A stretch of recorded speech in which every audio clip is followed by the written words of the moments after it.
All right, I want you to be honest when I ask you this. Have you ever had the thought, whether you voiced it out loud or just went through your head of like, I don't like networking events. They're a waste of my time. Now, you're not bad if you've ever had that thought. You're just normal because many networking events are actually not worth your time. And today I'm going to walk you through the 4 fatal flaws of a networking event. And then I'm going to walk you through what you can do about it to make it actually very worthwhile. In fact, number 4 is my favorite fatal flaw because I've actually created a real solution around it. So stay tuned for that one. But number 1 is this: you leave with nothing. Maybe you have some good conversations, maybe even get some business cards, but there's not really infrastructure or a way to stay in contact with these people. And so even though you wanted to give a referral or you had an opportunity, it was like, oh shoot, where is that? How do I connect with that person? I've seen that, felt that time and time again. So that's fatal flaw number 1, is that you don't actually get anything from it. And by the way, that's why most people don't do networking events on a regular basis, is because it's not worth their time. Okay, so that's fatal flaw, again, number 1. Number 2 is it's too loose, right? It feels like kind of a cocktail party with a business casual dress code, and it's just chit-chatting and mingling, and not a lot comes of it, right? You don't actually have any sort of structure or agenda or intentionality, right? It's just kind of this event, which oftentimes can be quite awkward, by the way, because it feels like a social club and you're trying to fit in and trying to say the right things and wondering what to say, what's too much to say, what's too little to say. Anyway, too loose. That's fatal flaw number 2. Fatal flaw number 3 is it's too rigid.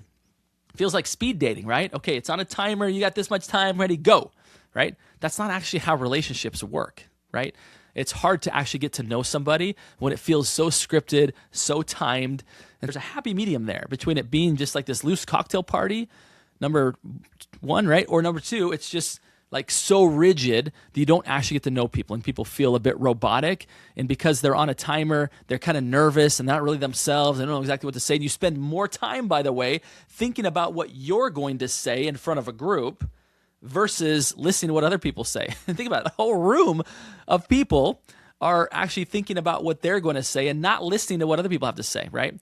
That's a challenge when it becomes a little too rigid, okay? I have a quick question for you. Are you capturing the referral opportunities that are already within reach, or are you letting them slip through the cracks? Take 2 minutes at builtonreferrals.com/referral score.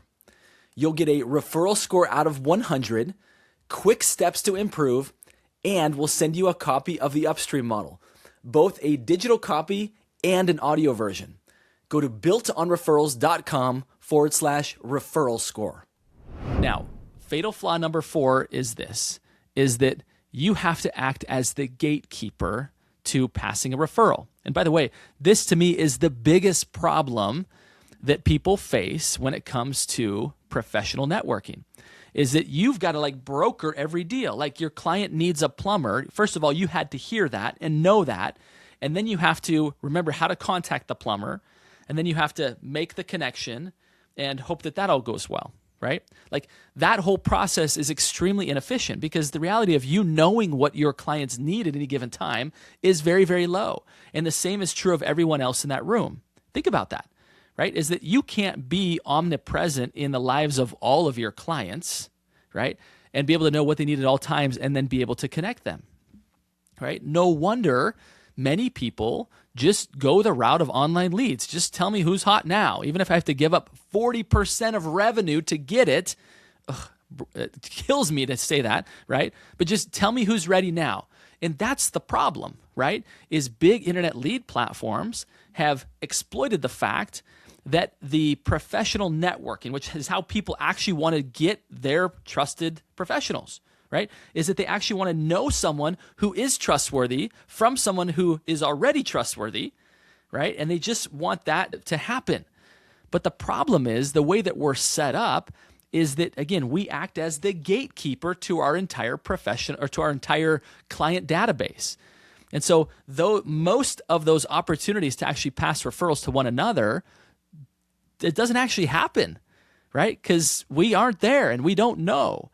And so people by default end up going to the internet and ending up with a 3-star professional who has paid to look like a 5-star professional. In other words, they've earned placement, they've paid for placement at the top versus they've earned placement at the top, right? They're not necessarily the best provider. I think you and I both know that the very best providers in a community are able to work by referral.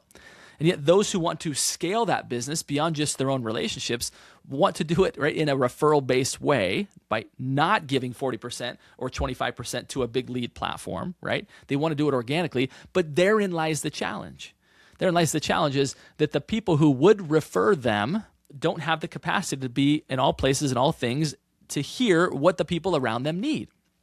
Okay, so small plug, the Homeowner Concierge is exactly, we solve that problem. I'm not going to say any more on this. This is not a commercial for that, but this is an opportunity for you to realize that there is a way for you to scale a relationship-based business. And it's not by you just adding more relationships. It's actually you having a network of professionals who trust you and who want to refer you.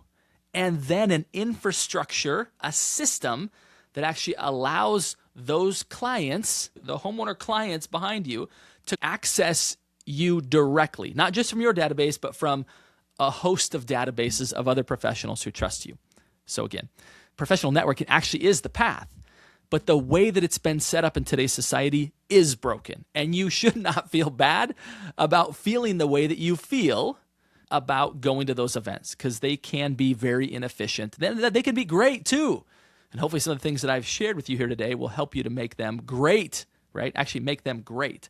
Again, appreciate you tuning in. Thanks so much for listening. If this episode has been valuable for you, do me a favor, share it with somebody, right? Whether you're listening on YouTube, on Apple, on Spotify, share it with somebody who wants to get more referrals in their business, maybe has struggled with networking events, but in their heart, they're a relationship-based person, and they want to grow their business. They want to do it by referrals, not by buying and chasing leads. Thanks for tuning in, everybody. We'll see you on the next episode. Talk soon.